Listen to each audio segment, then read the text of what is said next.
Real estate లో targets ఉంటాయి కదా. ఎస్. సో మీ టార్గెట్ల కోసం, మీ గోల్ కోసం జనాలను ఇన్వెస్ట్ చేయమని నింపడడం ఎంతవరకు కరెక్ట్? అబ్సల్యూట్లీ జనాల దృష్టిలో రాంగ్ ఉండొచ్చు కానీ వీఆర్ డూయింగ్ రైట్ థింగ్స్. ఎందుకంటే ఆ టార్గెట్ల కోసం మీరు టార్చర్ చేస్తలేరు. మీ భవిష్యత్తులో మీ ఫ్యామిలీకి మీరు ఒక టార్చ్ లైట్ లాగా ఉండాలనే ఉద్దేశంతో మేము మీ వెంట పడతాం. మీరు వర్క్ బిజీలో, బిజినెస్ బిజీలో ఉండి భూమిని సొంతం చేసుకోవడం మర్చిపోతున్నాం. తిరిగి చూస్తే నేను 20 సంవత్సరాల క్రితం చూసినప్పుడు ఏం లేకుండే, నేను 30 సంవత్సరాల క్రితం చూసినప్పుడు 100 రూపాయలే ఉండే, అప్పుడు కొనుంటే బాగుండు అని రీగ్రెట్ అవుతున్నారు. అగైన్ మళ్ళీ అది రిపీట్ కాకుండా ఉండాలంటే డెఫినెట్ గా మీరు రిపీటెడ్ గా గుర్తు చేస్తుండాలి.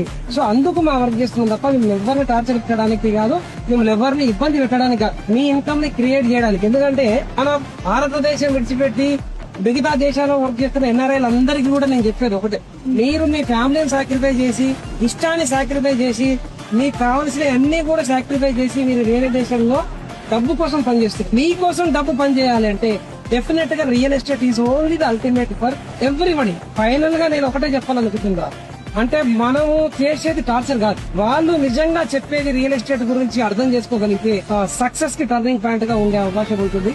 మీకు బలవంతంగా